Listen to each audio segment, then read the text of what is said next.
Hello, everybody. I want to welcome you to the Brick Academy. Thank you all for coming out on a holiday weekend.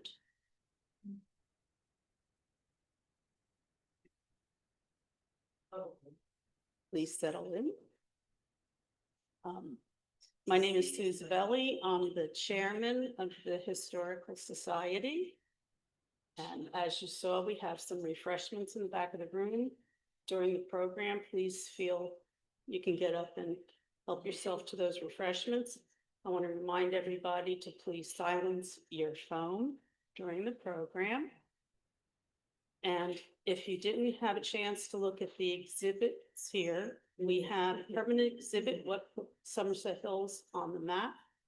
We are open the first Sunday of every month from 2 to 4. Please come back to look at our exhibits at that time. We also have rotating exhibit up front, Kate Macy Lad in the convalescent home. And I'm going to turn it over now to Julie Didell from the New Jersey chapter of the W3R. Thank you, Sue. You're welcome.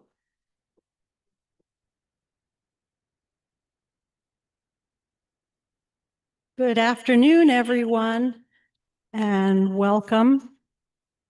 I just want to make sure our sound is okay. I hear a little reverb. Are we good? Okay. Okay. Thank you very much. Welcome to the Brick Academy and the March to Yorktown Day panel. Echo. Hearing an echo. We're going to do another little sound check here. Testing, testing. Testing, testing. No, I'm on.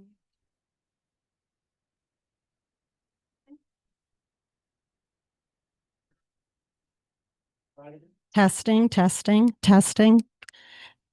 All right. All right. Very good. Let's start again.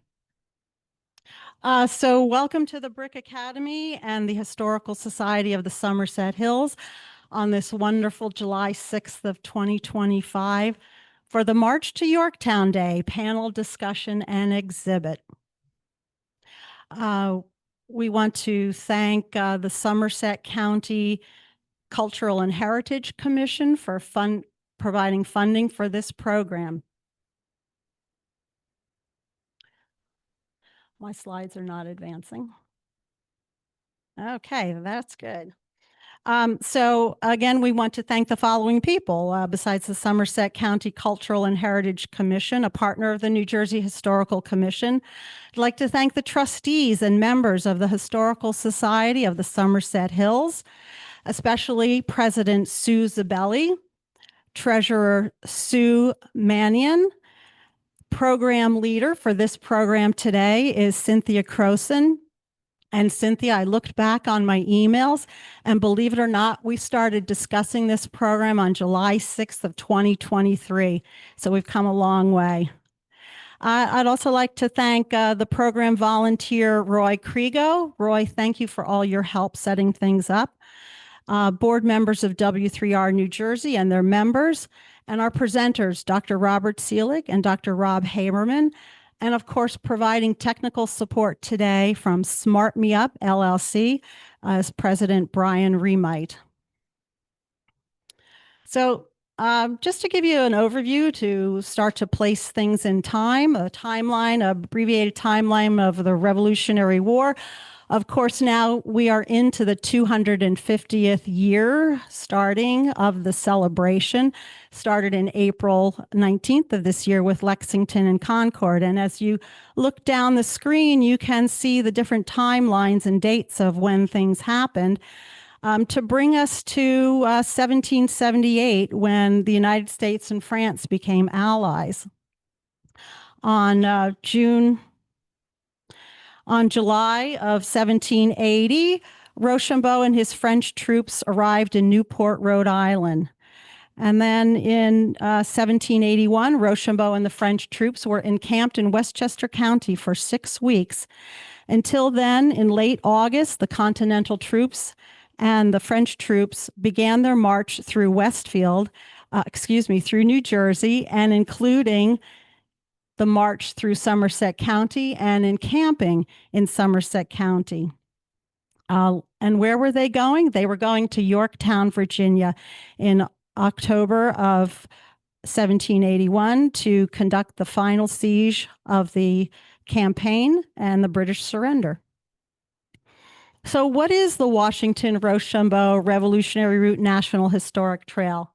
Well, it's a 680-mile-long land and water corridor that goes from Newport, Rhode Island to Yorktown, Virginia. And it follows the path of the French and Continental armies as they marched to victory in Yorktown, Virginia. The time period that this trail covers is from 1780 to 1783 as they moved through Rhode Island, Massachusetts, Connecticut, New York, New Jersey, Pennsylvania, Maryland, Virginia, and Washington, D.C. Again, it was the final major battle of the American Revolutionary War and led to independence for the United States of America. The trail itself was authorized by Congress in 2009, and it was done so because it provides national significance of the joint action taken by Washington's and Rochambeau's allied armies in the longest march and most complex military maneuver of the Revolutionary War. The trail provides visitors with recreational and educational opportunities, and it connects communities through a network of organizations and public agencies, sites, and trails related to the American Revolution. There are dozens of historic sites along the trail, which are on the National Register of Historic Places or have been recognized and preserved by local and regional historic commissions and governments. So this on the right is the map of the trail, and you can see how it starts in Newport, Rhode Island, and makes its way through all the states, including New Jersey, on down to Yorktown, Virginia. And in fact, the trail traces their return march as well. This trail, on the left, you can see the symbol, the shield sign of the National Historic Trail. And this trail is a unit of the National Trail System administered by the National Park Service. Now, let me talk to you about our presenters today. We have, first we have Robb Haberman. He's a historian of early American and Revolutionary era, who teaches at Fordham University. Robb received his PhD in history from the University of Connecticut, where he wrote his dissertation on media and policies in post-revolutionary America. Robb held teaching appointments at CUNY, Colby College, and Trinity University. His work shifted from teaching to editing in 2014 when he joined the team at Columbia University that worked on the papers of Founding Father John Jay. During his 7 years as an associate editor, Robb helped produce 4 print volumes of the selected papers of John Jay, and also aided in making these books available on Founders Online, which is a free and open access database hosted by the National Archives. In addition, Robb has curated the digital exhibit entitled In Service to the New Nation, The Life and Legacy of John Jay, which is available for viewing at Columbia's website. Robb's current research project focuses on the wartime memoir produced by James Selkirk. Selkirk was a Scottish immigrant who came to New York in 1774 and then served for over 7 years as a sergeant in the Continental Army. Selkirk wrote down his wartime experiences and tried without success to have them appear in print. Robb aims to complete the labor that Selkirk began by preparing the memoir for current publication. For the past 4 years, Robb has been translating and annotating Selkirk's memoir. His project has been generously supported by the Society of the Cincinnati American Revolution Institute and the American Philosophical Society. Robb's forthcoming book, entitled Writing in the Service of His Country, the Revolutionary War Memoir of James Selkirk, is under contract with Westholme Publishing and will be out in the summer of 2026. We are proud to welcome Robb Haberman, and we feel privileged to be among the first organizations to host him to present his current research project about James Selkirk.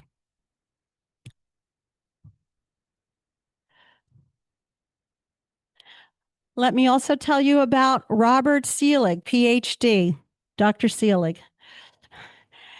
Dr. Selig earned his PhD in history at the University of Würzburg in 1988 and has worked, researched, and published in the field ever since. He has been the consultant and project historian to the National Park Service for the Washington Rochambeau Revolutionary Route National Historic Trail Project. Dr. Selig has been widely recognized with honors, awards, and citations, including Chevalier of the French National Order of Merit. This award by the President of the French Republic is independent of nationality of the recipient for distinguished military or civil achievements. It is the highest medal awarded to foreigners.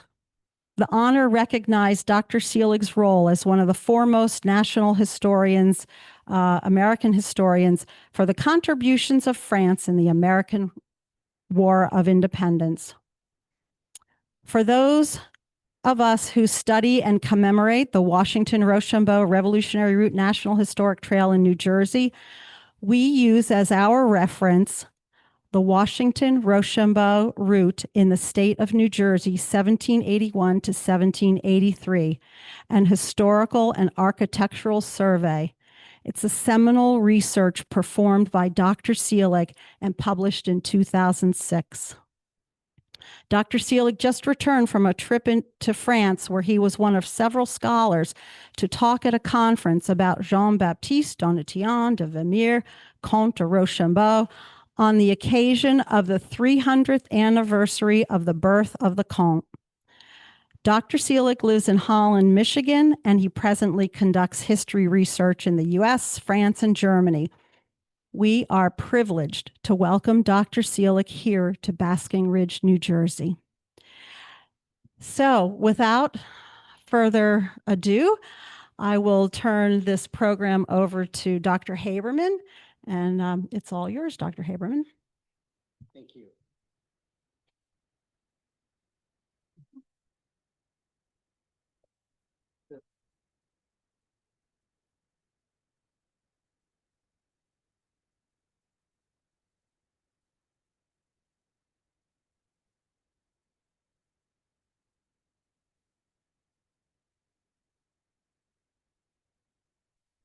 There we go.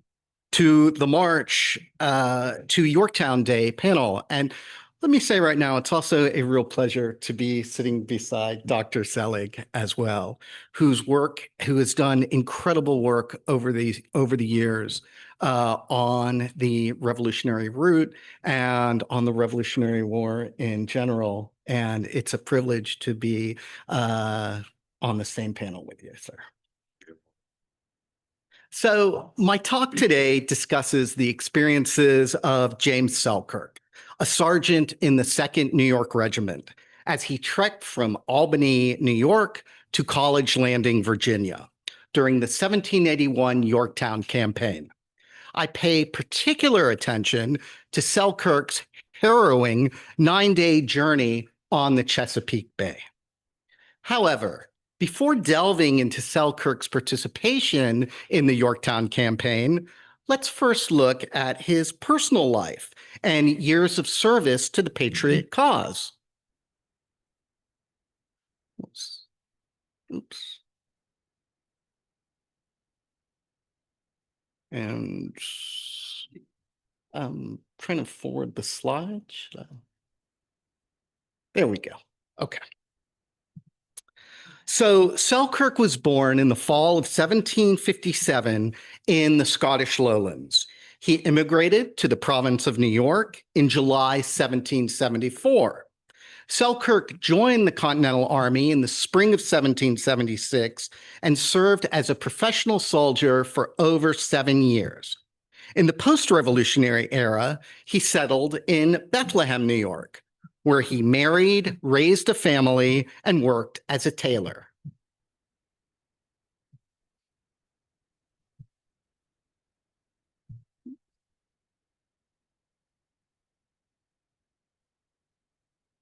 There we go. So Selkirk's patriotism was not lost on later generations. Residents of Bethlehem, New York, where he lived, celebrated his wartime service as part of local history and even approved the creation of the hamlet of Selkirk. So if we look at the map on the left, we can see that blue ribbon representing the Hudson River. And on the west bank, we see the town of Bethlehem. And then below it, tucked in the right-hand corner, the hamlet of Selkirk. We also have the New York State historical marker that was installed in 2009 alongside Selkirk's tombstone, which is also in Bethlehem, and another plaque commemorating him and other veterans of the Revolutionary War.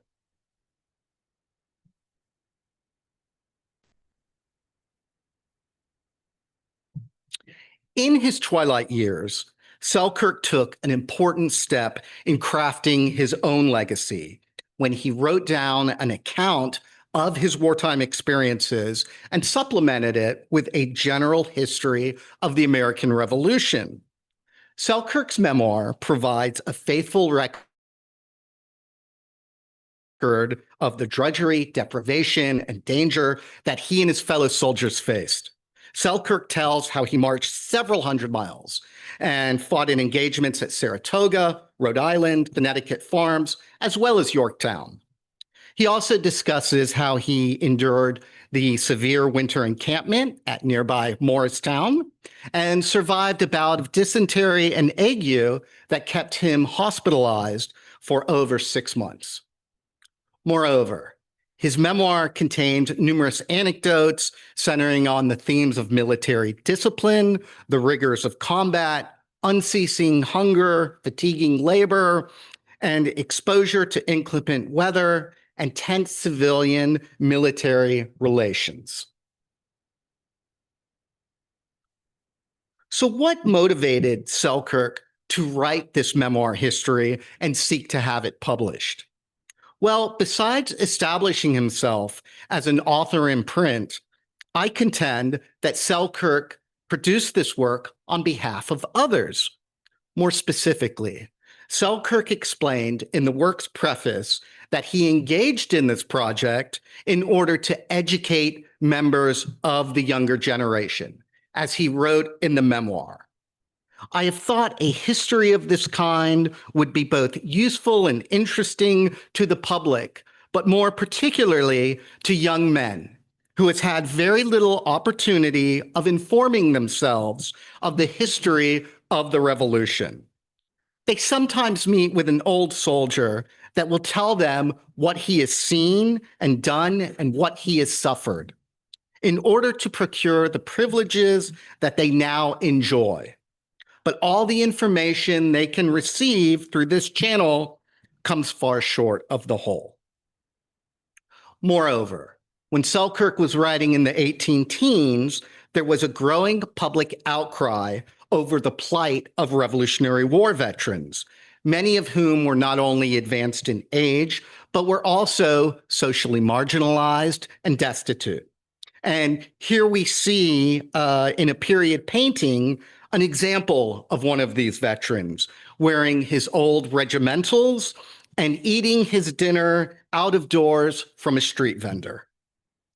At this time, a national debate was taking place as the federal government considered a financial support program for those who had secured American independence. Congress ultimately passed the Revolutionary War Pension Act in March 1818. Selkirk supported the passage of this bill and viewed his book as a vehicle for shaping popular opinion and drawing attention to the past sacrifices and current hardships confronting his fellow veterans. To help raise awareness about veterans' affairs, Selkirk supplemented his personal narrative with a broader history of the Revolutionary era. In expanding his work for publication, Selkirk borrowed extensively from David Ramsay's two-volume History of the American Revolution. First printed in 1789, Ramsay's book provided a comprehensive narrative and analysis of the conflict and proved highly popular both in the United States and Britain. Now, time does not permit a discussion of how Selkirk incorporated Ramsay's history into his own writing. So I'll summarize by observing that Selkirk's textual borrowing was neither dishonest nor lazy, but rather it was a common and accepted practice among historians in the early Republic. So as such, it was not just a matter of a matter of simple plagiarism. Moreover, Selkirk's skillful textual editing enabled him to assert his authority as a narrator of revolutionary history, which is a remarkable feat considering his humble status as a tailor and yeoman farmer. And I will be glad to take questions on this issue during the Q&A session afterwards. Now, unfortunately, Selkirk died in 1820, before his memoir history could appear in print. Members of the Selkirk family have kept the unpublished manuscript for over 200 years, passing it down from generation to generation. My goal is to complete James Selkirk's literary labors. I was contacted by the Selkirk family a few years ago and agreed to produce an annotated edition of his memoir for publication. So, having introduced James Selkirk and his memoir, let's now turn our attention to his trek down the Chesapeake in the summer of 1781.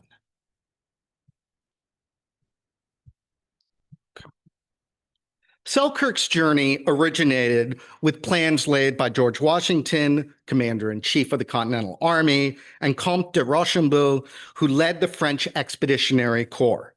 In early July, the pair concentrated their forces around White Plains with the intent of launching a combined attack against the British forces stationed in New York City. However, in mid-August, the Allied commanders shifted their focus southward when they learned that the French fleet of the Comte de Grasse was sailing with reinforcements from the Caribbean to the Chesapeake. They now devised a strategy for a joint strike against the British Army stationed in Yorktown under the command of Charles Cornwallis. The combined French-American forces, numbering some 7,600 men, embarked on a 400-mile trek through varying land and water routes to Virginia's Tidewater. Early summer of 1781 found Selkirk serving with Captain Samuel Treadwell Pell's company in the 2nd New York Regiment, commanded by Colonel Philip Van Cortlandt. Selkirk was posted at Fort Herkimer in the Mohawk Valley when Van Cortlandt received orders to consolidate his regiment near Albany and later move his men southward. Ensign Samuel Talmadge detailed in his journal the regiment's travels through the length of New Jersey. Here we see a map showing the route taken by the 2nd New York from Haverstraw, New York to Philadelphia. I have also included 2 entries from Talmadge's journal that discuss the troop movements in the vicinity of Basking Ridge, which is shown in the center of the map in the green circle. Talmadge wrote on August 30th, struck camp at daybreak, and proceeded on to Morristown. There halted from thence to the Half Moon and encamped. The following day, Talmadge recorded struck camp at 5 o'clock and proceeded on to Basking Ridge. There halted from then 6 miles further and encamped. Now, in stark contrast to Talmadge, James Selkirk makes no reference of Basking Ridge in his memoir. In fact, he barely discusses his presence in New Jersey at all. Selkirk summarizes his time in the state as follows. When I and my party arrived at Kings Ferry, New York, that is, we left our boat and proceeded on our march to Trenton. When we came there, we got into a boat and went down the Delaware to Philadelphia, and here we came up with our regiment.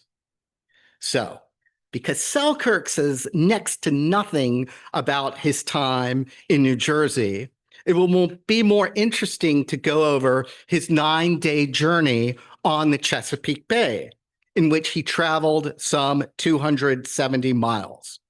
This episode makes for some of the most engaging reading in his entire memoir. So in mid-September, the New York Brigade, comprising the 1st and 2nd New York Regiments, set up camp on the outskirts of Baltimore on the high ground overlooking the city. The encampment site, known as Howard's Hill, was situated on land owned by John Eager Howard, an officer in the Maryland line. The New Yorkers were soon on the move from Howard's Hill, having received orders on the 17th to march through town to Fells Point, a peninsula that served as a supply depot and shipping hub for the Continental Army. Fells Point now served as a site of embarkation for the entire New York Brigade. A few dozen vessels waited in the harbor to transport the troops down the Chesapeake Bay. The assembled craft consisted of double-masted schooners, single-masted sloops, and one galley propelled by 24 oars. David Poe, the grandfather of famed literati Edgar Allan Poe, served as assistant deputy quartermaster for Baltimore. He procured the civilian vessels required for military transport using a system of impressment and payment. In addition to finding watercraft for the New York Brigade, Poe was also responsible for conveying a contingent of Rochambeau's troops down the Chesapeake. However, Poe's efforts in securing a safe passage for the French allies proved unsatisfactory. Before allowing any of his troops to embark, the senior French commander in Baltimore, Baron de Viomenil, insisted on an inspection of the makeshift fleet assembled by Poe. Specifically, Viomenil ordered 2 of his subordinates to undertake a survey of the transports and determine the suitability of their accommodations and safety. The inspection occurred on 13 September. Colonel William de Dupont, one of the appointed officers, reported the results as follows. The Baron de Viomenil has judged it impossible to expose the troops to the torture of such discomfort and restraint for several days, and to the great risks we would run in these little boats, shamefully equipped in every respect. He has decided to march us overland. Whereas the French officers refused these craft, the American commanders deemed them safe and fit for water travel. Indeed, 4 days after the failed inspection, the New York Brigade arrived at Fells Point and went aboard the same vessels that had been rejected by their French allies. For most of the remaining slides, I'll be using this 1776 map of the Chesapeake to reconstruct Selkirk's voyage. Two caveats. First, I want to draw your attention to the fact that this map depicts the Chesapeake region flipped on its side 90 degrees. That is to say, north is on the right-hand side of the map. So this is what the map would look like if north was at the top. So bear this in mind when viewing the subsequent slides. It can get a little confusing at times. My second caveat is that Selkirk was imprecise in his description of times and dates, in his naming of landscape and waterscape features, and his calculations of distances traveled. So likewise, my representations on the map are a bit imprecise as well. Having said this, let me add that to improve the accuracy of my findings, I've supplemented my research of Selkirk's account with other contemporary documents, including letters, military reports, and especially two travel accounts produced by officers of the New York Brigade.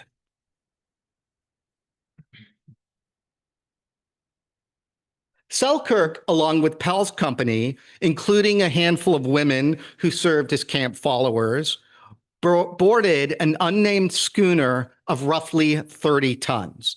I have listed on screen 9 likely candidates for the schooner secured by David Poe that possibly carried Selkirk and his group. And to show you a schooner from this period, here is an image of the Hannah, a schooner of 78 tons. And bear in mind that the Hannah had well over double the carrying capacity of Selkirk's vessel. Even before Selkirk's schooner left the dock at Fells Point, a serious and potential deadly matter arose. A dispute developed between Captain Pell, who was Selkirk's commanding officer, and the schooner's sailing master. Both men laid claim to the berth, that is, the sleeping place located in the master's cabin. The sailing master threatened to abandon the schooner if he did not get his way. Yet Pell also refused to back down and eventually won the coveted spot. Pell's victory, however, came at a steep price for all aboard. For when the schooner left Baltimore, it did so without its sailing master. To make matters worse, the schooner's 2-man crew lacked expertise in navigation, and both admitted that they were foreign to the region and unfamiliar with local weather, winds, and waters. So, bereft of a sailing master and burdened with an incompetent crew, the schooner carrying Selkirk left Baltimore Harbor and sailed a few miles down the Patapsco River. The situation worsened the following day. That morning, Selkirk's schooner sailed with a fleet as it entered Chesapeake Bay. However, soon after passing Annapolis, the schooner became separated from the other craft when it ran aground on either the eastern shore or on Kent Island. And this is depicted by the blue numeral 1.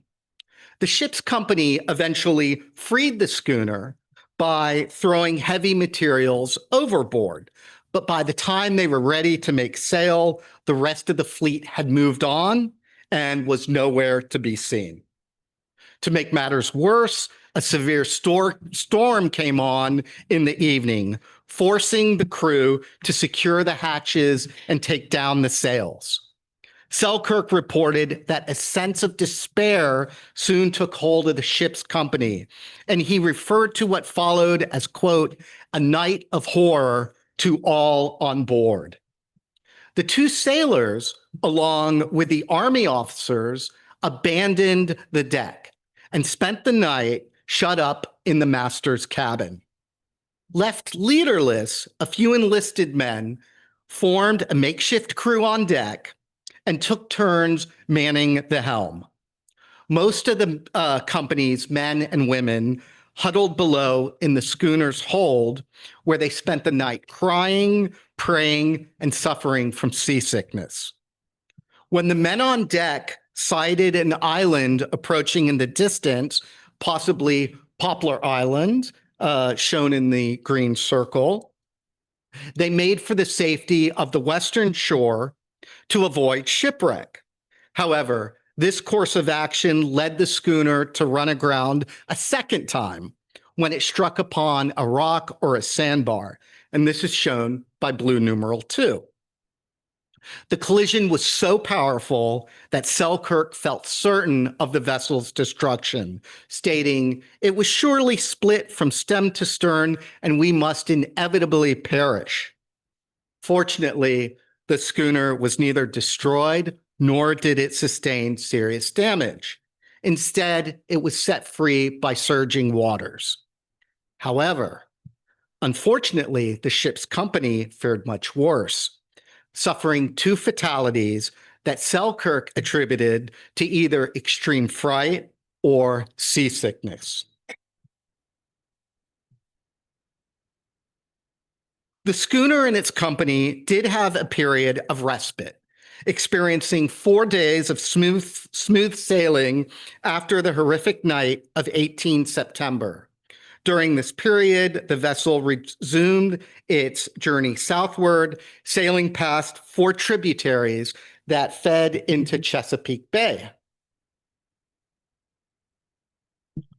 On the morning of day 7, the schooner was located in shallow waters on the eastern shore, nearing Cape Charles and Cape Henry, both capes shown in the green circles.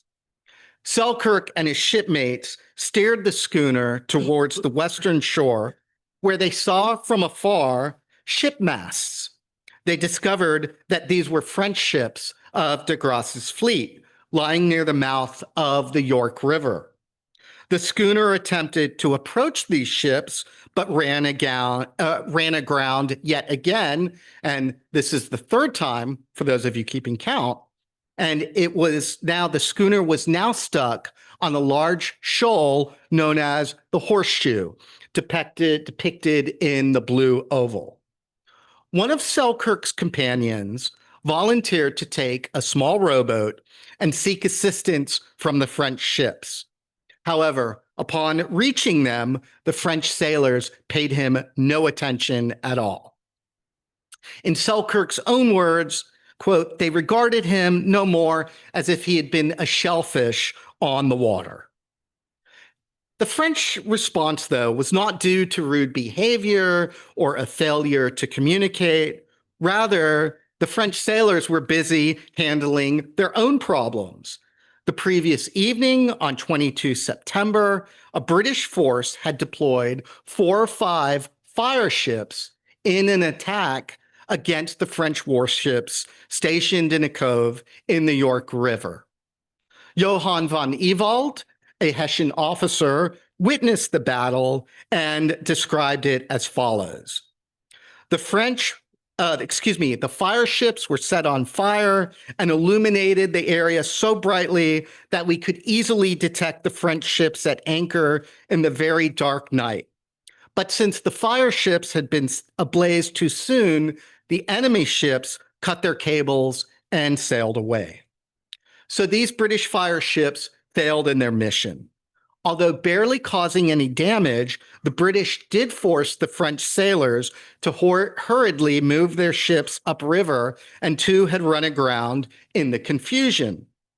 From his stranded schooner, Selkirk could still see the burning debris of these British fire ships along the shoreline. And this is marked on the map by the fire emojis. The situation among Selkirk's group grew ever more frantic as they sought to organize a rescue plan. They espied a sloop on an island located 2 miles away and developed a desperate plan. Selkirk and 2 other men removed their clothes and began swimming towards the sloop. Exhaustion overtook one swimmer who had to turn back. Selkirk and the other volunteer pressed on. And through a combination of wading, swimming, and resting, they eventually reached the sloop. To their disappointment, they found that it was abandoned and located too far up on the beach to be set afloat. Selkirk summed up the despairing situation with a comment, "Our difficulties increased. There appeared to be no end of them." Even so, a potential resolution appeared on the horizon. It took the form of a large schooner that was at anchor a mile away. Even though the bay was choppy, Selkirk and his fellow swimmer decided to try and reach the large schooner. And finally, Selkirk catches a break. The sailors aboard the large schooner saw him and his friend in the water. They took them aboard and promised that they would help free the schooner that was stuck on the horseshoe. True to their word, the sailors from the large schooner arrived on the morrow and freed the grounded vessel. However, they broke one of the masts in the process. So Selkirk and his shipmates had to sail the dismasted schooner up the bay and locate a shipyard where the vessel could be refitted. Finding and fashioning a new mast took time. And while ashore, Selkirk and his company fell in with a Frenchman who commanded a barge that was outfitted as a privateer. This Frenchman, the barge captain, offered the men a tempting deal. He wished to hire them for a night cruise to Gloucester aboard his 22-oared barge. Located on the north bank of the York River, across from Yorktown, Gloucester was garrisoned by British troops. And we can see Gloucester in the green circle. Those recruited for the privateering crew agreed to row the barge up the York River.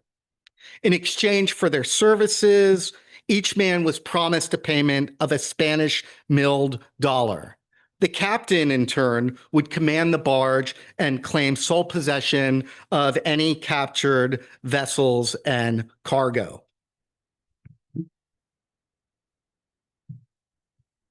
So I want to show you here, this is what a probably a similar vessel to what we see on screen here was what the privateering barge looked like. This vessel is actually a 20-oared flat-bottom boat that was used for amphibious operations by the Royal Navy. But again, this would have been similar to this privateer. The night cruise and the return trip aboard the privateering barge, you can see with the blue arrows, and ultimately it came to nothing. The barge sailed up the York River, it hunted near Gloucester, found nothing on water. The crew went on shore and did look through a few buildings, but again, they came up empty. So the unhappy captain and crew ended the cruise and returned to land. In the morning, Selkirk and his companions went to the barge captain and demanded their payment. And at first, the captain tries dissuading them. He says, look, we didn't find anything. There wasn't any prize. There wasn't any plunder. There wasn't any prisoners. I don't owe you anything. However, the New Yorkers weren't going to accept this. So they pressed him for payment, and he says, look, guys, I don't have the 22 Spanish dollars that I promised you. So there was more negotiations, and the captain finally agreed. He said, I'll give each of you $1,000 in Virginia currency.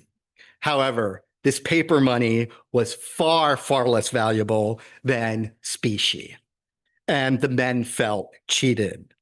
Moreover, the barge captain, during the night cruise, he had provided the men with rum and cider, and now he deducted $175 from each of their payment to cover the cost of the alcohol. Selkirk felt this is a raw deal, and he complained in his memoir about the worthless Virginia currency, stating, and I quote, State money at this time was little better than white paper. So with the privateering business concluded and the schooner fitted out with a new mast, Selkirk and his group embarked on the final leg of their voyage.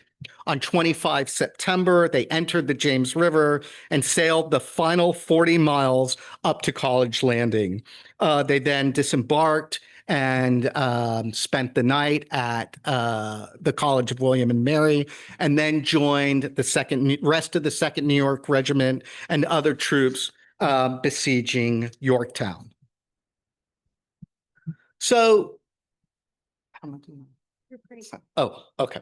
And let me say that Selkirk underwent more challenges as he participated in the siege. So his unit was located on the right flank of the Allied army. And during the siege, they mostly engaged in fatiguing labor, digging trenches and building fortified positions while under enemy fire. The surrender of the British forces on 19 October did not put an end to Selkirk's hardships. 11 days after this historic event, he and another soldier from the 2nd New York were court-martialed for stealing goods from a French officer's wagon. The charges, however, were dropped and the pair were set free. However, if Selkirk had been found guilty, he almost certainly would have been sentenced to death. And let me mention that this whole episode of the court martial and such does not appear in the memoir. I found this in other records. So to conclude, what are we to make of James Selkirk's 9-day journey from Fells Point to Journey Landing? And what does this episode reveal about the Continental Army on campaign? For starters, it makes for an engaging story, one that recounts the travels and travails of Selkirk on the Chesapeake Bay. At the same time, Selkirk's journey provides insights into the collective yet little-known experiences of soldiers and camp followers who served in the 2nd New York Regiment. I have identified 6 other New Yorkers who sailed on the Chesapeake and who also wrote accounts of these experiences in their memoirs and correspondence, orderly books, and pension applications. These accounts vary in length from a single sentence to multi-page travel logs and show that Selkirk's experiences were shared ones. At the same time, none of these other accounts can match the detailed and vivid description of Selkirk's narrative. Moreover, focusing on smaller units, such as Captain Pell's company, shows us the effects of wartime situations on an individual like Selkirk, while also shedding light on the dynamics of a unit's performance and cohesion under stress and how its personnel interacted with one another. In adopting a small unit perspective, we also gain a much different understanding of how the events leading up to the siege of Yorktown unfolded in the summer of 1781. Whereas scholars have rightly pointed out that the Yorktown campaign marked the largest and most successful troop movement of the Revolutionary War, we gain a much different perspective by viewing the same campaign from the perspective of Selkirk and his fellow soldiers. Or to put it another way, let's look at the maps. The map on the right shows the campaign from the strategic level. As such, it illustrates well-coordinated and efficient movements as carried out by the Allied commanders. By contrast, the map on the left depicts Selkirk and his group on the Chesapeake Bay.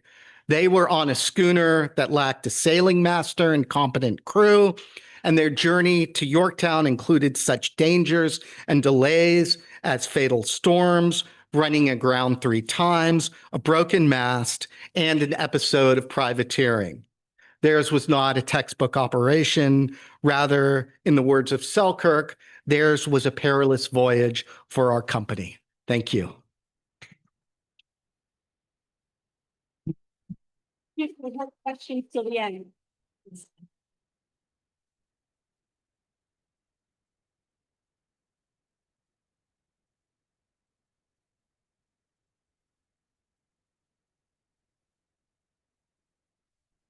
Oh. Turn me on. Very good. Thank you. Well, thank you very much, Julie, for your very kind introduction. I could have listened to you forever, but you don't have to list all of my sins. Thank you all for coming. Having listened to Rob, I regret my decision to let him go first, because this is going to be a very difficult presentation to follow. But in case you wonder, I took a lot of notes for afterwards to ask about this really fascinating journey to Yorktown from head of Elkton. Let's go back to New Jersey, however, and talk about the march across New Jersey, Rochambeau in Somerset County, August 29 to 1 September 1781. What you see here in my first slide is a quote from the Journal of André Amblard, where he says that the fertility and the beauty of this province is why it is called the Garden of America, and it is in part inhabited by Dutch and Germans. You probably had no idea that you can blame the French for being called the Garden State today. Now, talking about Amblard, and who is an enlisted man in Rochambeau's army, French forces under the Comte de Rochambeau entered New Jersey in the morning of 26 August 1781 on today's Route 202. The Dutch settlers of Bergen County and subsequently their fellow citizens, of course, were in for a surprise, and they were faced with a new and potentially uncomfortable situation. Why is that? Because 5 years of often painful experiences had taught them to expect nothing good from English, Hessian, or sometimes even Continental Army soldiers marching past their homes. You know, some of you may know Joseph Private Martin's account. We laugh how wonderful this is when they go and liberate some sheep and honey and all that. But I bet you anything, the farmer, when he found it the next morning, was not laughing. This time around, now late August, early September 1781, the visitors, the marching armies, would be French.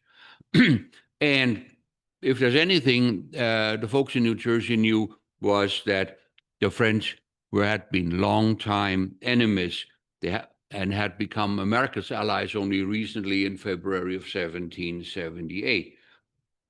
In February of 1778 or in August 1781, New Jerseyans knew little about the French or how they would behave.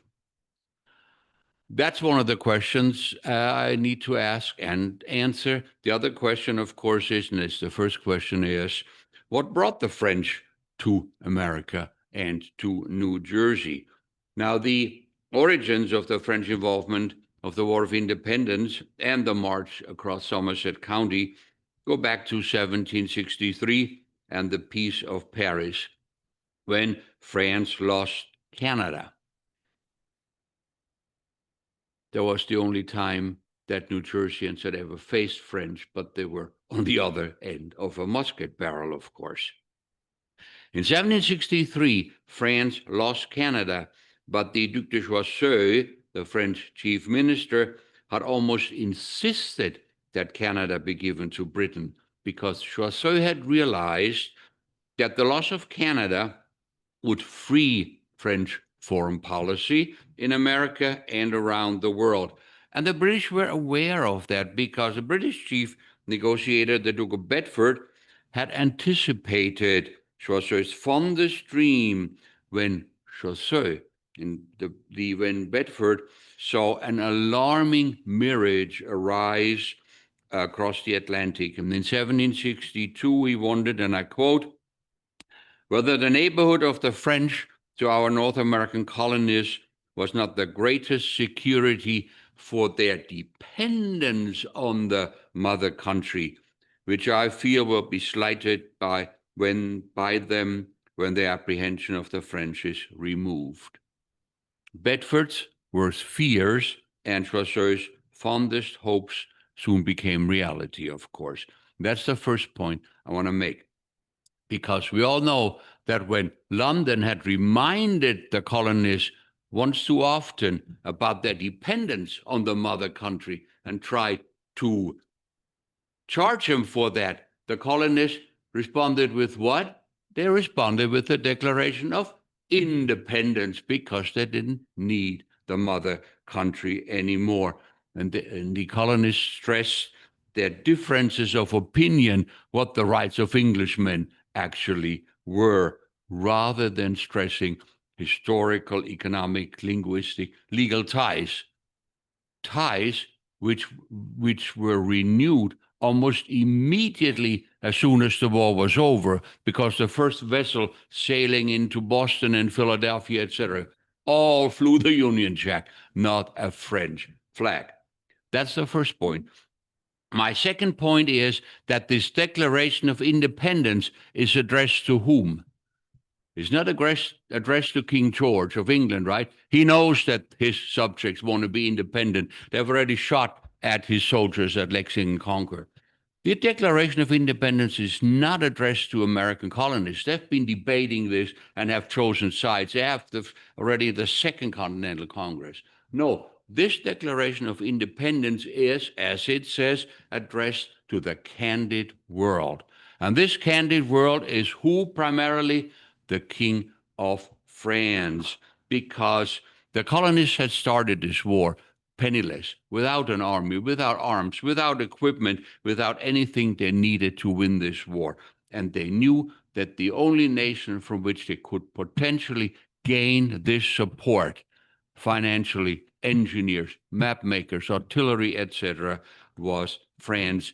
And the Declaration of Independence, therefore, was the first step toward gaining this support. They were aware of that too, as Thomas Paine, for example, writes in January of 1776, right?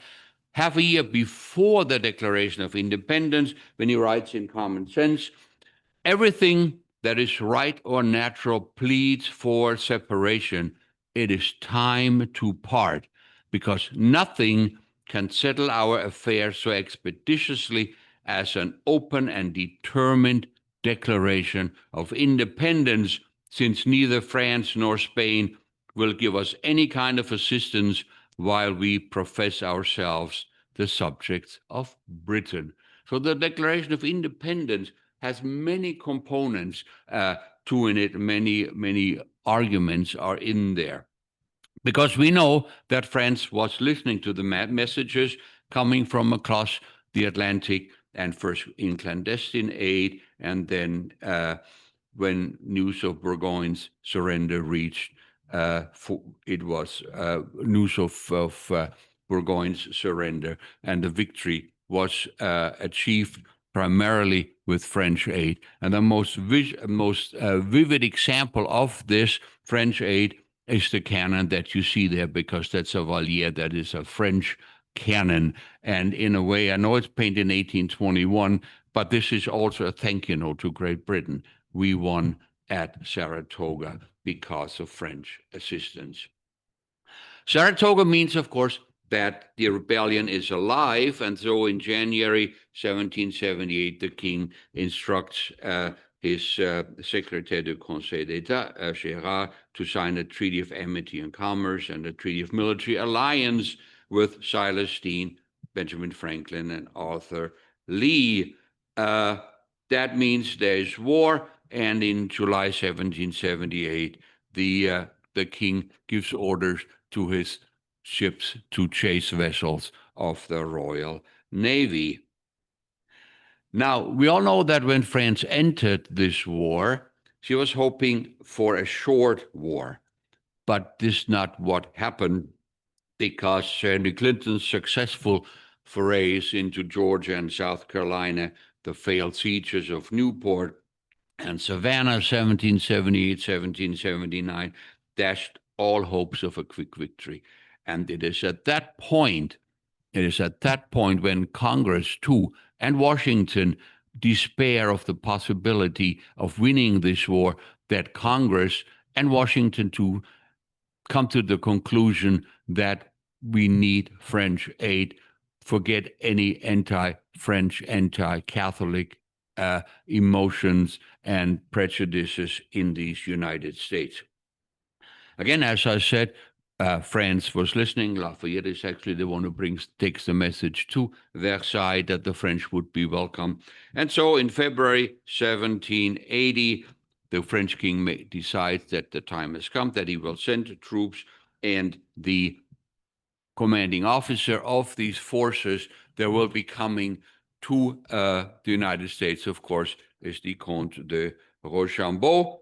On the 1st of March 1780, the king appoints Rochambeau lieutenant general and places him at the head of an expedition of something like 5,000 men. And here's some uniform drawings of Rochambeau's soldiers.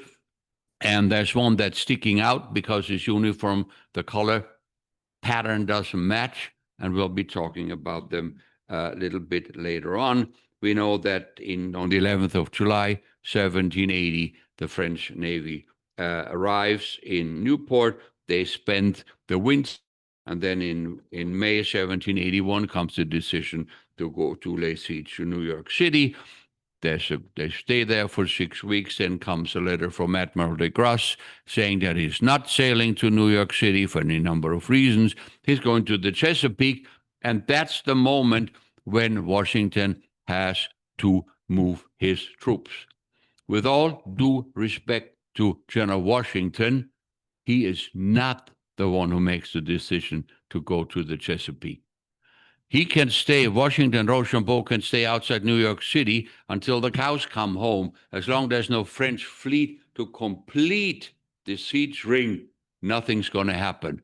Once de Grasse says, I'm going to the Chesapeake, they have to go there to lay siege to somebody who does exactly what Washington would have wanted him to do, namely dig in Yorktown where you can actually use your fleet. If Cornwallis goes to Richmond, it doesn't matter where de Grasse goes because the fleet doesn't help you in Richmond to lay siege to Cornwallis. In other words, what happens in the summer of 1781 is that the gods are with the United States. The sun is shining on the United States as like a miracle. How many of these French soldiers are there? Well, here we see Lauzon's Legion and the artillery. How many are there? Well, there are about, 4,200, something like that. Strength, as I said, strength numbers fluctuate on the march, but either way, Rochambeau's forces are at least 75% larger than the Continental Army. That's not much of a Continental Army. Does Washington really only has about 2,300 men, however many you had? No, there's lots more, but 2-3 times as many. Where are they? They all need to stay outside New York City to keep an eye on Sir Henry Clinton. Because if the whole Continental Army marches to Yorktown, Clinton can do whatever he wants to. The Continental Army has to stay here. The French can go, and then they do. But it's not just French forces and land forces and the Continental Army that marches. There's lots more. We got about 425 officers, plus about 1,000 officer servants. Most of them are American recruited, American hired. There's some that come with Rochambeau's officers from France. We know about them, and that's why, because of a number of them desert and join the British, and then they are interrogated by Colonel Delancey. One of them is the cook of Villamenil, whom you mentioned, and he says he deserted because he doesn't get the pay he was promised. Nothing new under the sun. There are also about 4,500 large animals on the way to Philadelphia, because we got 400 wagons and carts with their drivers. At 6 oxen per 400, that's 2,400. Berthier says about 1,500 horses that march from Annapolis. Then, of course, not all the oxen, all the cattle that's there is pulling wagons. There's some others who have a different function. They are hamburgers on the hoof who don't make it all the way alive, etc. My point is that the fifth largest city of the United States is on its march. The largest cities, largest communities in New Jersey are considerably smaller than what we have here. Now, one last point as far as logistical considerations are concerned. You know, New Jersey has 3 incorporated cities: New Brunswick, Perth Amboy, and Trenton. Maybe 1,000 people living there. Trenton has maybe 500 people in there. Whippany, 30 houses, 200 inhabitants, etc. You need to keep this in mind when we hear that there are how many thousand marching through, right? This must have been like a herd of locusts descending on these communities. It's wonderful to read that the patriotic ladies of Whippany started to bake apple pies for 6,000 men coming through. They better start really early in the year, because it simply doesn't work. That's one aspect, one component of that march that really needs to be pointed out and researched and gotten into. Okay, now that we have sort of the background, Somerset Courthouse has 8 houses there, right? And they're coming. How many thousands of animals going through? And where would you like to march in that column? Ahead of the animals or behind them? Things like that we need to keep in mind. But now, now that we set this background a little bit, who is there, I want to take up 3 more topics. Which roads are they on? Where do they camp? And what do they have to say about New Jersey and Somerset County? Let's begin with what they have to say about New Jersey. Compared to the reception that they receive in Rhode Island, French officers emphasized a very friendly affair, a friendly people of New Jersey. Baron Ludwig von Closen, for example, one of Rochambeau's aides-de-camp, writes, "The Jerseys, where we are now, beautiful country, abound in all kinds of produce. The inhabitants have kept it neat and have retained their gentle and peaceful customs and have been very friendly toward the army. It is a land of milk and honey, with game, fish, vegetables, poultry, etc. After leaving New York State, where misery is written on the brows of the inhabitants." He's writing about 1781, not today. "Having the affluence of the state of New Jersey seems to be much greater." The Abbé Claude Robin writes on the 1st of September that New Jersey was a country which abounds with orchards, fields of wheat, rye, barley, Indian corn, and flourishing woods. The Chevalier de Châtelet talks about New Jersey and the beauty of the country, which everywhere corresponds with the reputation of the Jerseys as the Garden of America. You get the gist of how they feel about that. Okay, this is New Jersey in general. Let's talk about Somerset County, whether the misery is written on the brows of inhabitants here. Marching, let's follow the French, obviously, as they march across Somerset County, which they enter on the 27th of August from their encampment in Whippany. Marching south from Morristown on 202, they turn south onto North Maple Avenue just after crossing the Passaic River as they march into New Jersey. Here on this, you see this on this map, we see how the armies spread out. The primary reason why they're spread out is what? To reduce the burden of feeding all of these people on the individual communities. You need to spread out to feed them. So these armies enter Basking Ridge on North Maple Avenue, march, where they actually march perhaps one of the few places where they are not welcome, because just below the Presbyterian Church in Basking Ridge on North Maple Avenue stood the house of John Morton, a merchant who had brought his family to Basking Ridge in 1776 from New York City to escape the British. And in her memoirs, 8-year-old Eliza Susan Morton remembers that when these French troops marched past their house, they stopped to refresh themselves, and she, and I quote, and her family were all in raptures at the sight of their new allies coming to fight their battles. Everyone ran to the doors and windows except Mrs. Kemper, who retired to her apartment with my grandfather. Why is that?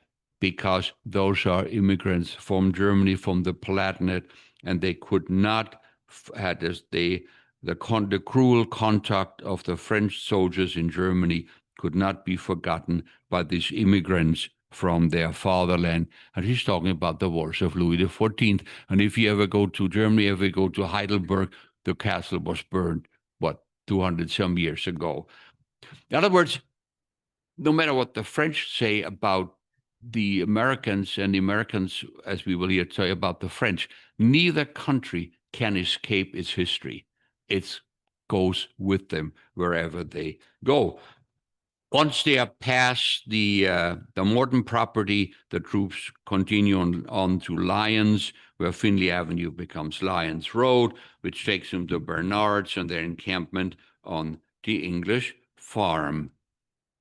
And here we go, the encampment on the English farm.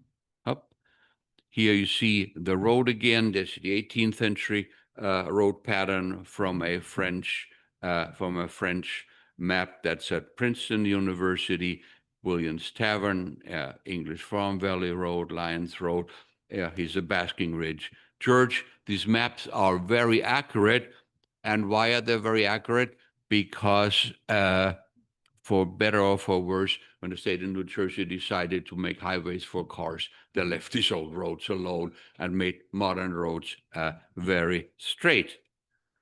You can see the old road patterns exactly until you get down the bottom to the English farm at Bullion's Tavern, Liberty Corner.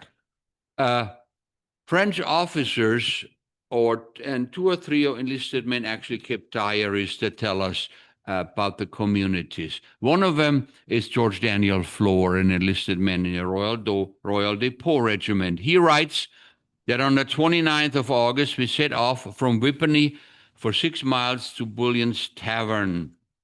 We passed through Morristown, a lovely town. That's all we know about Bullion's Tavern, but it gets better. Because Dumas, an aide-de-camp, is recording campsites. And he writes in his journal that at Bullion's Tavern, and I quote, I received the order to reconnoiter the most convenient camps and to sacrifice every military advantage to the latter. In other words, convenient camps as he marches from Bullion's Tavern to the next campsite. Now, riding south from Liberty Corner on Valley Road to Newman's Lane, Dumas becomes almost poetic as he describes the beauty of this area. And we know exactly where he is as he is riding down. Here you see the 18th century road, right? Bullion's Tavern, coming down here, Harrison's Brook, the English Farm, Martinsville Road, and we are exactly where he is. You know where this road is. Where we come down, because he writes as he's riding down Steel Gap Road, which is where he is, of course. What a charming view I saw today coming out of the woods just before going down into the field where the Millstone River flows. Imagine after the detours of short but varied and enticing views, after somber background, a mountain full of rocks and covered with wood as old as the world, a difficult road shaded by arches, a dark straight, and all of a sudden the veil falls. We see a very distant horizon between us, between two trees, an elevated sky, a brilliant clarity. What a charming view. And he goes on to talk about the beauty of New Jersey. So it says nothing about the Golden Arches in the background. Another step, the picture expands. The objects become distinct and place themselves. We discover an immense field bounded in the distance by mountains which diminish imperceptibly, the course of a fine river, roads in every direction, houses, lovely fields where such a view was never so unexpected, nor has given me such pleasure. And this is a description as he comes down Steel Gap Road. As they continue on, and here we see an 18th century map, actually, right around the time period. Again, you see how little the roads have changed. A little later, Dumas, at the same Dumas just quoted, comments on his way into Somerset Courthouse. I am always enchanted by this country and its cultures and its countryside, and always hear it decried and unjustly compared to our finest provinces in Europe. In other words, New Jersey compares very favorably to what he knows. Let's move on to Somerset. Again, here you see the 18th century road again. Nothing has changed really from the 18th century French and American maps until today, until we go to Somerset Courthouse. Dumas writes, I arrived here early at Somerset. I reconnoitered the location, the placement of the camp near the face, facing the river. The position is extremely pleasant. Somerset Courthouse, again, has about 8 houses, according to a French officer. Here we see the map of where they encamp. You have seen these maps, they're in Princeton, but I want to show a drawing of Somerset, which you may not have seen before. Here's Somerset, see at the bottom right-hand area here, Somerset, ein kleines Dorf, ein schönes Ort. This is from the Journal of Flor, who encamps at Somerset. At the bottom left, you see Princeton, right? The College of Princeton, Frankfurt, Morristown is the top right. I wouldn't use this as a map to get to New Jersey, but it's wonderful to see little communities that he puts in there. He writes about Somerset. On the 30th of August, we marched 14 miles to Somerset, a small town, on a plain surrounded by a large quantity of fruit trees. And when he comes back a year later, he writes, on the 8th of September, 1782, we marched to Somerset. In this region, a great quantity of apple trees can be found. Cider, that is to say, apple wine, is very inexpensive here, and we made our camp near the small town, and we were surrounded by fruit trees.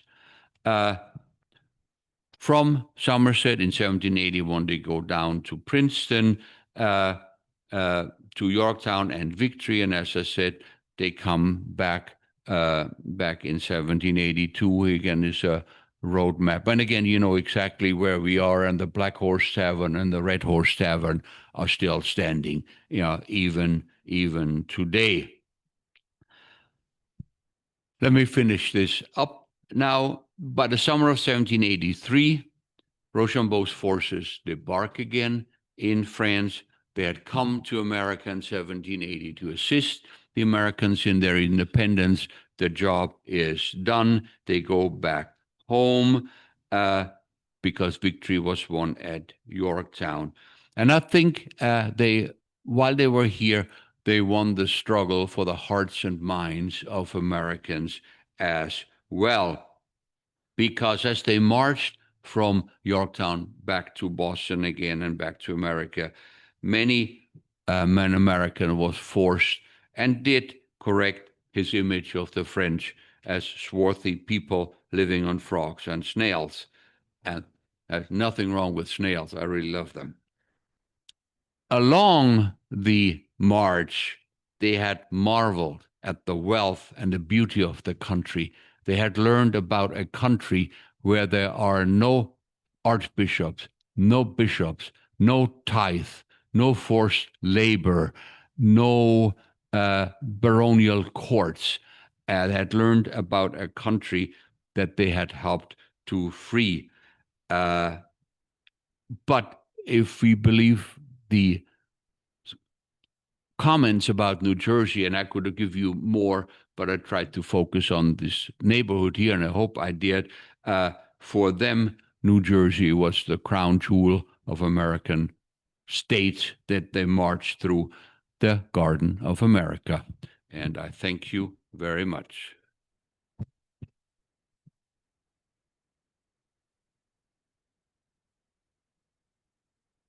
Thank you very much, Dr. Selig and Dr. Haberman, and we're going to take some questions, but I'm going to toss out the first one, if you don't mind.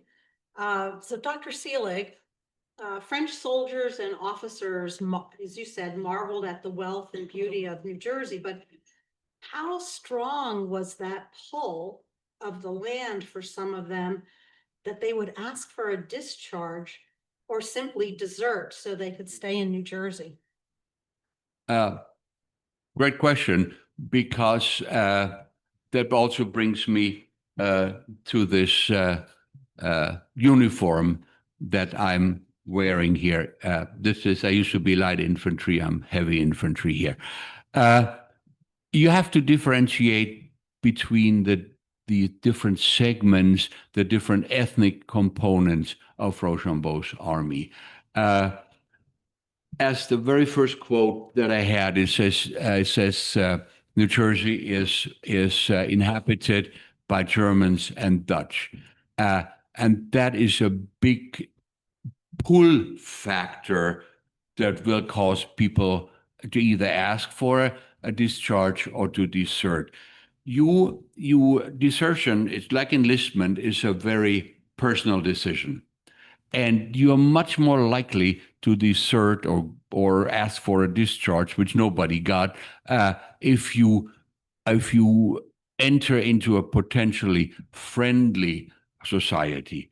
And if there are lumps of German communities, people who speak your language, who know your culture, who are probably willing to hide you, you are much more likely to desert than if you enter into potentially hostile society. So, and if you're a French soldier, nobody speaks your language. If there's somebody who speaks your language, is most likely a descendant of Huguenots who are not happy about seeing a French soldier because they remember why Grandpa had to leave France in the 1690s. Or if there are German speakers here, they may accept the people from the Pont, they're from Zweibrücken, they're from the Palatinate. They speak the same language rather than French soldiers, as we had from this one example. How many Catholics are in New Jersey in 1781? Practically nobody. These people here, a large segment, a large component of them is either Calvinist or Lutheran, for example. So there's any number, the lure of the land, the pull is there, clearly, given the wealth. The land is practically free as forest. These people are concerned compared to what they have in the Palatinate, where the average land holdings are probably an acre and a half or two, if that much. I mean, the pull factors are here, but depending on which part of Europe you're coming from, that depends how strong they actually are. Thank you very much. We have an audience question. Richard? Is the town of Somerset that you mentioned the present day Somerville? Nope. No, it's Somerset? No. Actually, Somerset, isn't it? Millstone. It's Millstone. It's Millstone, yeah. The other thing is a comment. The French had facial hair, which was unknown to the Not all of them. colonists. Not all of them. Yeah. You see, facial hair was not common in the 18th century. However, in the French military, a regiment has, 10 companies, and of these 10 companies, one company of grenadiers and one company of chasseurs. And the right or the obligation to have a mustache comes with being a member of one of these two elite companies. And the hussars all have mustaches too, but that's because they're of their Hungarian origins. So mustache, yeah, grenadiers or chasseurs. And if the kids were too young and didn't have a mustache yet, during parade, they had to put on fake mustache because you know how the military works, right? There's got to be order. If it says mustache, everybody has a mustache. And in 1790, since we talked about this, when the Royal Depot Regiment mutinies, the Fusiliers go after the grenadiers and the chasseurs, saying, there's an equality among all soldiers. And you know what the grenadiers had to do? Shave off their mustache, because that was an outward sign of being better. And we're talking equality. We're all equal in there. So this mustache has all kinds of implications, explanations, etc. Thank Yes, ma'am. you. Another question? Being so important, the Navy. Yeah. And their positioning at that point at the bottom of the Chesapeake, Yeah. right? They're there. What kind of force was it exactly? And how do they communicate with these soldiers? I mean, how do the soldiers get the word that they're not going to New York now? They're going to follow that Navy that's now down in York and go there, on this mission, basically. How did that, what's the alternate response, basically? The short answer is, if you're a soldier and you says, pack your bags, we're marching, there's no debate, we're going, right? The disengagement from New York City was supposed to be done very quietly and to keep certainly Clinton believing that New York City was the target of the attack for as long as possible. So there was a very, very small number of people, less than a dozen, who actually knew of the destination where we're going. And as you go from White Plains, cross at Stony Point, march into New Jersey, down to Chatham, you can still always pretend that we're going after New York City, because from the hillside you can see New York City up there. Up to that point, most of the French believe, yeah, we're going still after New York City. Once you get farther south, farther and farther away from New York City, so first the officers got a feeling, yeah, we're not going to New York City, we're going somewhere else. Once you're in Philadelphia, yeah. But the officers probably had access to maps and information. The enlisted men didn't know. We're just marching south. We're going to Yorktown. We might as well go to Uganda. They had the geographical knowledge is incredibly poor. There are just one example. There are examples up in Canada from Brunswick soldiers, etc., who desert. They know there's New Spain to the south, and they thought they could walk from New Spain to Old Spain and back to Germany. That's the amount of geographical knowledge that they have. Go ahead. If I can just jump on that as well, from the perspective of James Selkirk writing in his memoir, to reinforce what Bob mentioned, Selkirk, you do see passages where he goes, we were marching to what purpose, to what end, to what location, we did not know. They were just basically following orders and constantly on the march. And I imagine that the rumor mills must have been very active at the time. And Selkirk, I had the map of Baltimore and showed the 2nd New York Regiment on Howard's Hill overlooking the city. And then they march through Baltimore and leave Fells Point, go down to Chesapeake. He does mention in his memoir, while they're stationed on Howard's Hill, he says something to the extent of, we didn't know exactly why we were here, what our ultimate purpose was. Yeah. And then back to your second part of your question, communication with the Gras, virtually non-existent. Hmm. There are no cell phones. No, The moment the letter arrives from the Gras, which is 5 weeks old or 6 weeks, and Washington decides, okay, we got to go to Chesapeake because the Gras said, I'm going to go there. They are on the march. And all they can do is hope that there's no hurricane, that there's no British fleet, and that Washington actually does go to the Chesapeake. The next time there's and Washington sends a letter, or Rochambeau too, we're going to go to the Chesapeake. But the next time there's communication is when they're both out in Yorktown. There's no Continental Navy. There's no way to correspond with them. And then Washington sends a letter to de Grasse out there. And you know what de Grasse says? He sends a letter back saying, next time, could you please write in French? I have nobody on my ship who can read English. And I'm not making that up.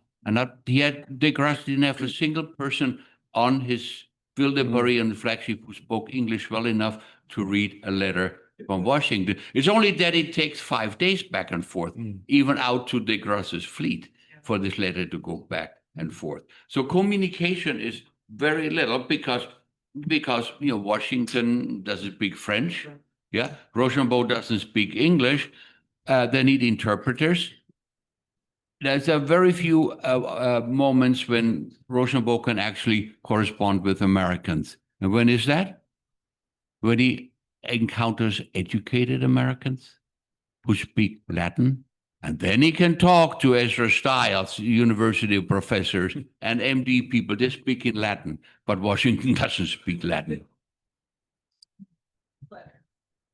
From out at sea, get to Washington. Pardon, one more time? The first letter Yeah. that you said came from de Grasse out at sea. How did it get to Washington? It's the frigate name. The frigate is called Concorde. The frigate sails from Saint-Domingue, from Haiti, today's Haiti, up to Newport. In Newport, the letter is courier on horseback gets the letter. He rides on horseback to White Plains. Washington reads the letter. They have a discussion, debate. Okay, let's go to Virginia. We have to.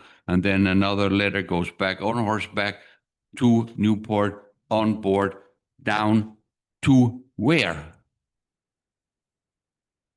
Nobody knows where de Grasse is at that point, right?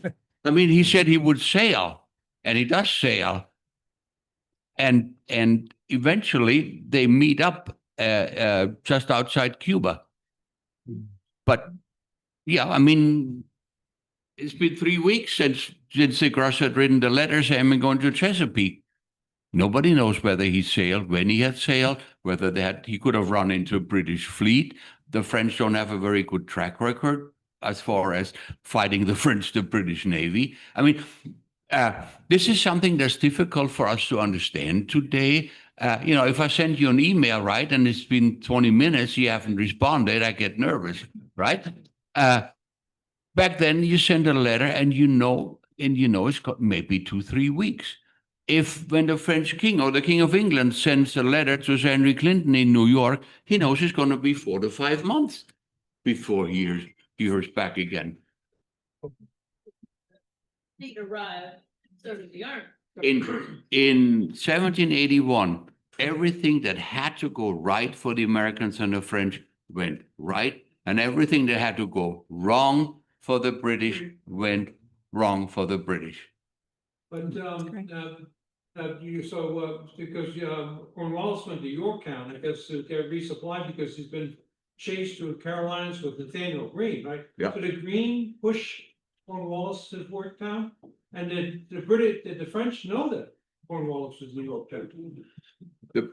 Greene does not push Cornwallis because Greene stays down in the Carolinas, because 96, etc., and all that. And Lafayette doesn't drive Cornwallis into Yorktown either. Lafayette is much too small. Cornwallis is looking for winter quarters eventually, right? And for winter quarters, you have to be somewhere where you can be supplied by the Royal Navy. And Yorktown is the perfect spot for that. That's one of the major reasons why you actually, yeah. But again, when Washington and Rochambeau make the decision that they're going to deploy to Yorktown on the 14th of August, 1781, do they know where Cornwallis is? No. A letter from Lafayette, again, from Williamsburg up to New York takes a couple of days on horseback, right? The letter by Lafayette saying that Cornwallis is digging in at Yorktown arrives there 2 days later. And at that moment, Washington writes back right away to Lafayette, do everything to keep him there, please. He's exactly where we want him because de Grasse says he's coming, right? But if the Cornwallis had said, I'm marching up to Baltimore, Lafayette couldn't have stopped him. Yeah. So Great. Brian, I'm sorry, Brian, do we have a nice audience watching us on Zoom, and I wondered if we had any questions come in. Does Green come up and reinforce that? Is Okay. Green just, he didn't come north to reinforce Washington at Yorktown? No? So- He's just protecting us. No online questions. Okay, great, thank you. Yes, sir, in the back. I was wondering, we traced the French army down to Yorktown. And you also mentioned that they, after the victory, they marched back. I was wondering, is there any difference in the route of the French army when it going to Yorktown versus returning? depends which part of the country you're talking about. Because as Rob just, yeah, in Somerset County, no, it's the same route. But as Rob was saying here, the Continental Army sails to Yorktown on ships that, the French said, we ain't going on there. And because, as you were saying, Selkirk was not the only one who had ship trouble. Readington, there are other accounts that the ships just actually sink sometimes. Yeah. It's not the best. The French army doesn't march to Yorktown. Actually, they sail from Annapolis. Most of them, some embark at Head of Elk, but they sail from Annapolis on real ships, right? It's just on the march back to Head of Elk. But then from there, it's the same route all the way to New York and then on to New Boston, the same route. So we'll have time for one more question. Does someone ask, sir, in the back? James Selkirk question. Sure. It's a bit naive, but under what conditions does Taylor? Yeah. Does he learn to read and write? Yeah, good question. Selkirk does mention that when he was in Scotland, his father died when he was an infant, and he was taken in by his uncle, and his uncle happened to be quite wealthy and prominent, and the education that he receives, including literacy, came through his uncle to some extent, raising him. And we don't know, or at least I don't know the push and pull factors that ultimately have him leave his home, leave his family behind, and come to New York. I will say this much in terms of literacy. It's interesting that in the memoir, there is no standard capitalization. There is almost no punctuation. And as far as spelling, in some cases, the same word will be spelled differently on the same page. And it was, but nonetheless, he was still considered highly literate for the time, that at one point, he serves not only in the 2nd New York Regiment, but prior to this, he was with 2 different corps. He actually served as the orderly sergeant as well. So he would keep the records and books and do much writing on behalf of his unit. And I think that helped him quite a bit while writing his memoirs, where he is able to fill in so much information because he held this post. Yeah, Why did that's- Selkirk come here? Yeah, that is a good question that we don't exactly know. He never explains in the memoir. We don't know if it's push and pull factors are involved. I'm pretty sure it's not specifically because of political oppression, like looking at, his family might have been Jacobite supporters, et cetera. Where he lived in that region of Scotland, there was little political dissent. He was, I mean, it's possible that maybe as a young man who he had learned a trade as a tailor, that maybe his family perhaps no longer had the wherewithal to support him, and he came to the colonies to make his fortune. Yeah, he doesn't. He doesn't say this explicitly. It's interesting because he's only roughly 17 years old when he comes to New York, and even before he joins the Continental Army in 1776, in 1775 he actually signs Articles of Association, where he publicly proclaims his support for the Patriot cause and his protest against Britain. This happens roughly a week after Lexington and Concord, after blood has been spilled. And he does this in the neighborhood of Lansingburg, New York, which is located just north of Albany. There were 50 people who lived in Lansingburg and the nearby region who signed this document. And Selkirk was probably among the youngest, if not the youngest, of the signers.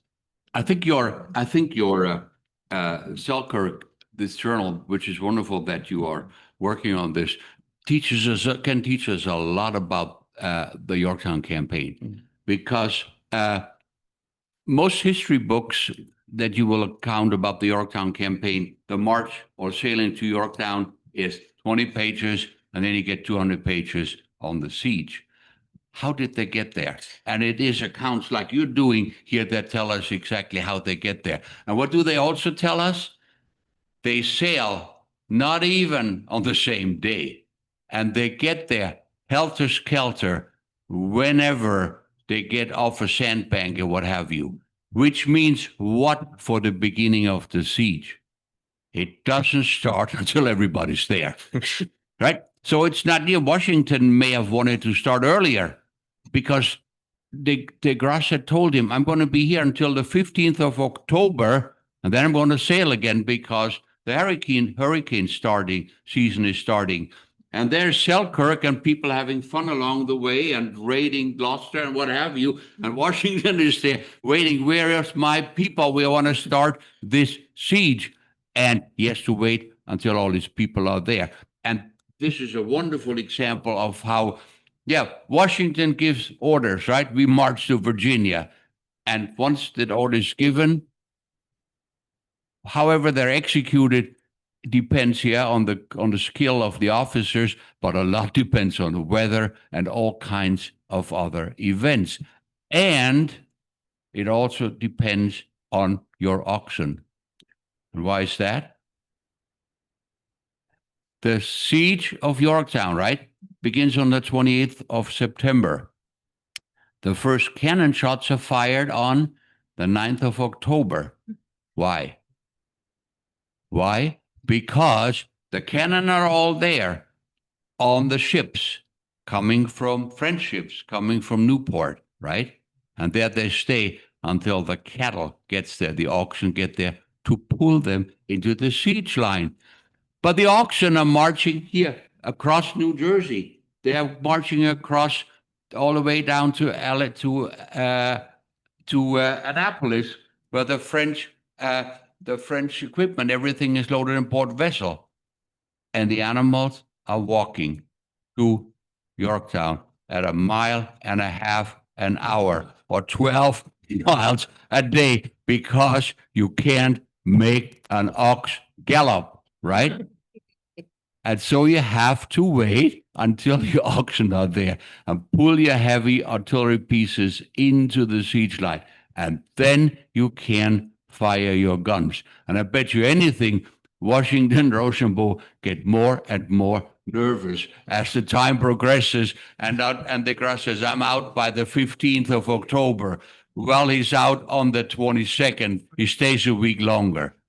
But these are all things that are totally out of control of Washington or Rochambeau. The auction marched that fast only. Yeah. Well, I'd like to, So thank you very much. I mean, this is a wonderful addition to our knowledge.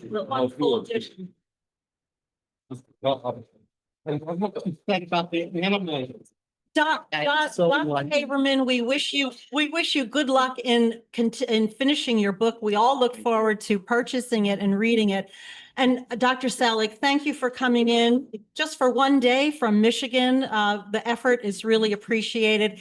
And we have to thank the Historical Society of the Somerset Hills, Sue Zabella, Cynthia Croson, Roy Crago, and the whole team for putting this program together. You guys are to be commended. Well done. And of course, we thank our technical advisor, Brian Remite from Smart Up. Thank you to everyone. Please stay and mingle with the speakers, and we'll say goodbye for now. Thank you. Thank you.